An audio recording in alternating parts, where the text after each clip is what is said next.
రైతు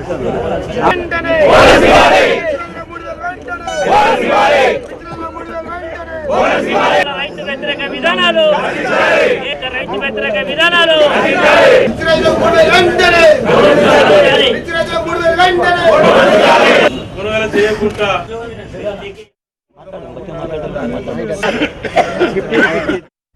వరంగల్ ఏనుమాముల మార్కెట్లో మిర్చి రైతులు గిట్టుబాటు ధర కోసం ఆందోళన చేస్తున్నారు. క్వింటాల్ ఎండు మిర్చి ధర 3000కు పడిపోయింది. దీంతో ఆరుగాలం చెమటోడ్చి పండించిన మిర్చి పంటకు కనీస ధర రాక ఆందోళన చేస్తున్నారు. స్థానిక కాంగ్రెస్ నేతలు గండ్ర వెంకటరమణారెడ్డి, రాజేందర్ తదితరులు మిర్చి రైతులకు మద్దతుగా మార్కెట్ యార్డ్లో ధర్నా చేస్తున్నారు.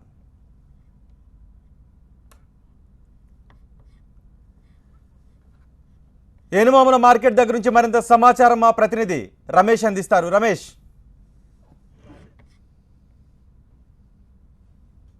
గడిచిన 4 రోజులుగా మిర్చికి గిట్టుబాటు ధర రాలేదని కూడా రైతులు ఆందోళన వ్యక్తం చేస్తున్నారు. ప్రధానంగా 6000 పలుకుతుందని చెప్తున్నప్పటికీ కానీ వ్యాపారులు మాత్రం కేవలం 3000కు కొనుగోలు చేస్తున్నారు. 2-3 రకాల పేరుతో తాళ్ళు మిరపకాయలు ఉన్నాయని చెప్పేసి వాటిని కొనుగోలు తక్కువ చేస్తున్నారు. దీంతో క్వింటా ధర 3000కు పడిపోవడంతో మిర్చి రైతులు తీవ్ర ఆందోళన వ్యక్తం చేస్తున్నారు.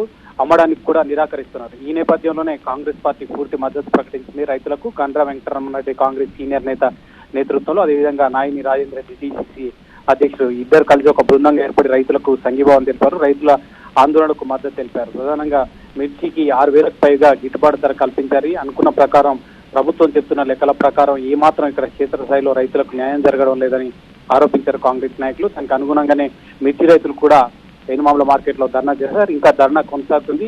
గిట్టుబాటు ధర వచ్చే వరకు కూడా తమ ఆందోళన కొనసాగిస్తామని చెప్తున్నారు. ప్రభుత్వం తక్షణం స్పందించి ఇప్పటికే 2-3 జిల్లాల్లో వడగండ్ల వాన కురిసింది. వడగండ్ల వానతో మిర్చి రైతులు కూడా భారీ ఎత్తున నష్టపోయారు. ఎక్కడైతే మిర్చి కళ్ళాలు ఉన్నాయో అంతటా కూడా వడగండ్ల వాన పడడం, అకాల వర్షంతో కూడా మిర్చి కూడా తడిసిపోయింది. ఈ నేపథ్యంలో అది 2000 కాదు కదా 3,000 రూపాయలకు కూడా తీసుకునే పరిస్థితి లేదని చెప్తున్నారు. ఈ నేపథ్యంలో తడిసిపోయిన మిర్చిని కొనుగోలు చేయాలి, అదేవిధంగా క్వింటాకు 6000కు పైగా పెట్టి కొనుగోలు చేయాలని, రైతులకు న్యాయం చేయాలని కాంగ్రెస్ నాయకులు డిమాండ్ చేస్తున్నారు. రైతుల ఆందోళన ఏనుమాముల మార్కెట్ లో కొనసాగుతుంది. ప్రభుత్వ రంగ సంస్థలైనటువంటి మార్కెట్ కానీ, కేంద్ర ప్రభుత్వ రంగ సంస్థ అయినటువంటి నాఫెడ్ ద్వారా కానీ ఇలాంటి రేట్లు తగ్గే సందర్భంలో వాళ్ళు కొనుగోలు చేసి మరి కోల్డ్ స్టోరేజ్లలో నిల్వలు పెట్టి రైతులను ఆదుకోవాల్సినటువంటి పరిస్థితి ఉంటుంది. కానీ అలా కాకుండా 2 ప్రభుత్వాలు మరి ప్రేక్షక పాత్ర వహిస్తున్నాయి తప్ప రైతులను ఆదుకోవాలనేటువంటి పరిస్థితులు లేవు. కాబట్టి ఈ పరిస్థితులలో రైతులందరూ కూడా డిమాండ్ చేస్తూ ఉన్నారు. మరి పెట్టినటువంటి పెట్టుబడి రాక, ఏరినటువంటి కూలు రాక ఇబ్బంది పడుతూ ఉన్నారు. కాబట్టి తక్షణమే ప్రభుత్వం ఒక క్వింటాలు మిర్చి రైతుకు 3000 రూపాయలు తక్షణమే బోనస్ ఇచ్చి రైతులను ఆదుకోవాలి అని కాంగ్రెస్ పార్టీ డిమాండ్ చేస్తూ ఉన్నది. అతి బంద్ చేసి సరే మిర్చి మరి పోయిన సంవత్సరం ఈ సంవత్సరం ఇంతకుముందు సంవత్సరం జరిగింది కదా సర్పంచ్ ఎవరే సగం ధర